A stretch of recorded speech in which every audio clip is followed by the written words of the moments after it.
starting an exciting road trip from Puri, the land of Lord Jagannath, to Daringbari, popularly known as the Kashmir of Orissa. We'll be covering around 250 kilometers, crossing beautiful highways, forests, and hill roads before reaching our destination. So, without wasting any time, let's get started.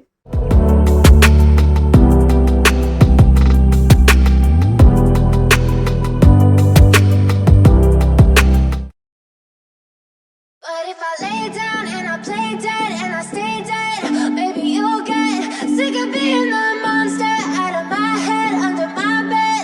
Think you're something out of my nightmares, standing right there.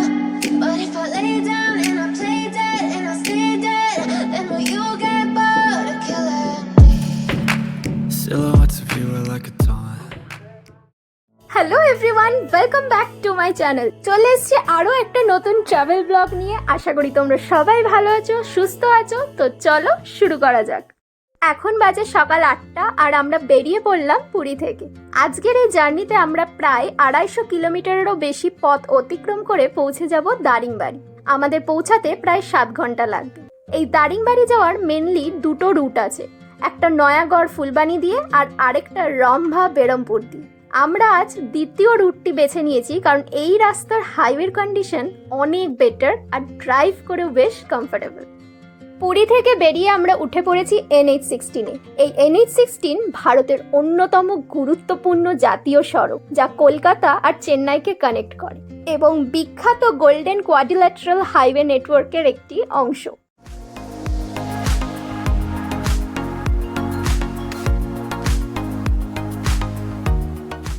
এখন আমরা এখানে halt করলাম। এখান থেকে আমরা গাড়ির তেল নেব, তারপর আবার আমরা আমাদের জার্নি কন্টিনিউ করব।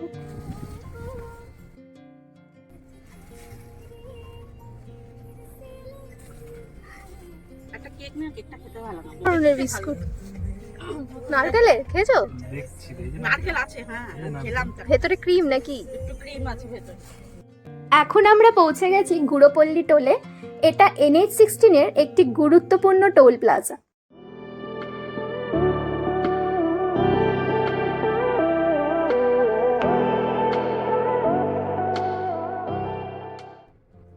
তো এখন আমরা যাচ্ছি দারিংবাড়ি।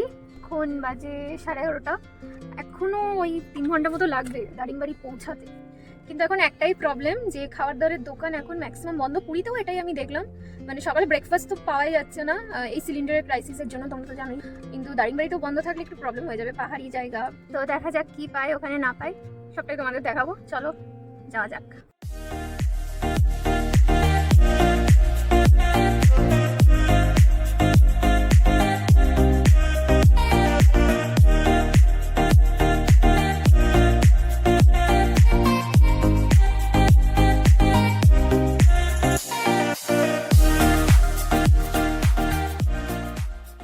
রম্ভা ক্রস করে আমরা পৌঁছালাম বেরহামপুরে। আর এই বেরহামপুর কিন্তু সাউথ ওড়িশার একটা খুব ইম্পর্টেন্ট সিটি। এখন বাজে প্রায় 1টা।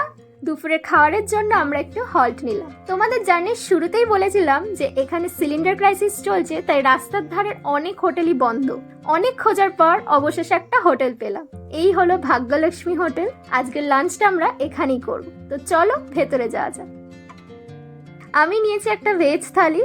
থালিতে বেশ অনেক রকমের আইটেম ছিল আর খাবারের টেস্টও কিন্তু মোটামুটি ভালোই।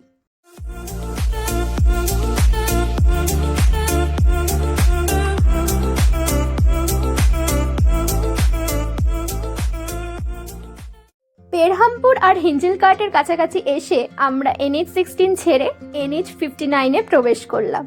এখান থেকে আসলে শুরু হয় পাহাড়ি আর জঙ্গলের রাস্তার সৌন্দর্য। হাতি আছে, সেটাই দেওয়া হয়েছে। হরিণের ছবিও দিয়েছে।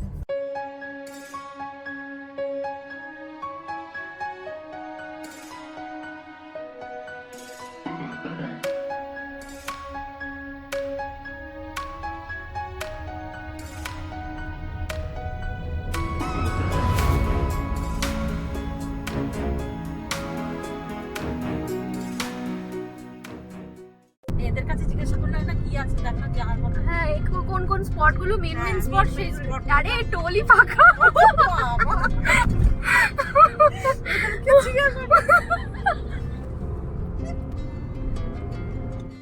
এখন আমরা এমন একটা জায়গায় পৌঁছেছি যেখানে সাইনবোর্ডে দেখাচ্ছে দারিংবাড়ি মাত্র 33 কিলোমিটার দূরে। এখানকার রাস্তা, বনভূমি এবং পাহাড়ি পরিবেশ সত্যিই অসাধারণ। যারা প্রকৃতি ভালোবাসে তাদের জন্য এই জায়গাটা উপযুক্ত। দেখতেই পাচ্ছ রাস্তার দুই পাশে ঘন জঙ্গল, পাহাড়ের বাঁক আর একেবারে শান্ত পরিবেশ। ওয়েদারটা কিন্তু পুরীর থেকে পুরোটাই আলাদা। আর এই যে দেখতেই পাচ্ছ এটা হলো সুরদা ড্যাম। অবশেষে প্রায় 7 ঘন্টা লম্বা জার্নির পর আমরা পৌঁছে গেছি দারিংবাড়ি, আমাদের আজকের গন্তব্য উটোপিয়া রিসর্ট।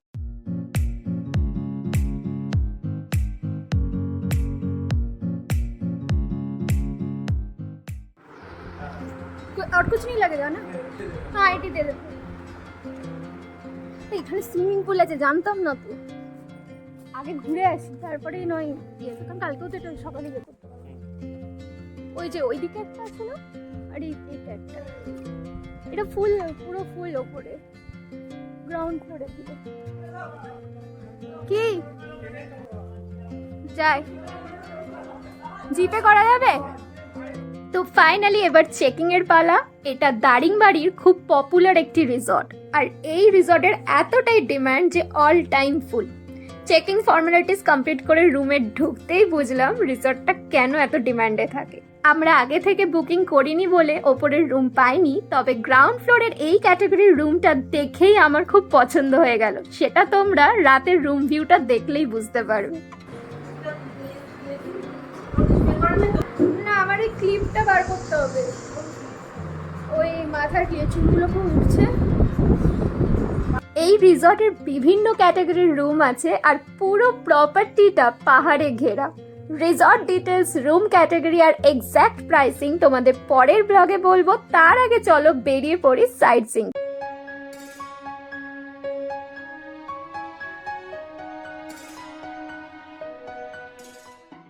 প্রথমেই আমরা চলে আসলাম কফি গার্ডেনে। আর এই কফি গার্ডেনে ঢোকার আগেই এমন একটি দোকান দেখলাম যেখানে বিভিন্ন ধরনের কফি পাওয়া যাচ্ছে। প্রজাপতিগুলো দেখো কি সুন্দর লাগছে, এই প্রজাপতিটা দেখো। দারিংবাড়ির এই অঞ্চলটা কফি চাষের জন্য বেশ পরিচিত। চারিদিকে সারি সারি কফি গাছ, দেখেই সেটা বোঝা যাচ্ছে। কোথায় এখানে দেখা যাচ্ছে?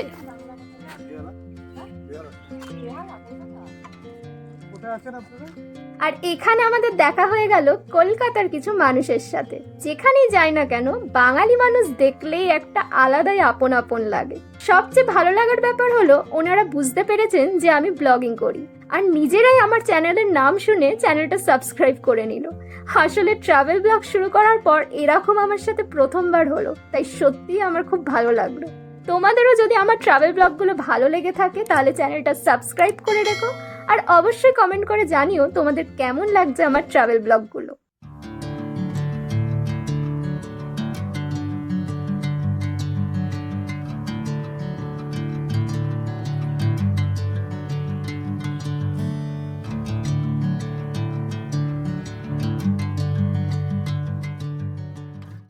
এই কফি গার্ডেন থেকে বেরিয়ে সামনের বিখ্যাত মামুর দোকানের কফি খেতে একদম ভুলো না।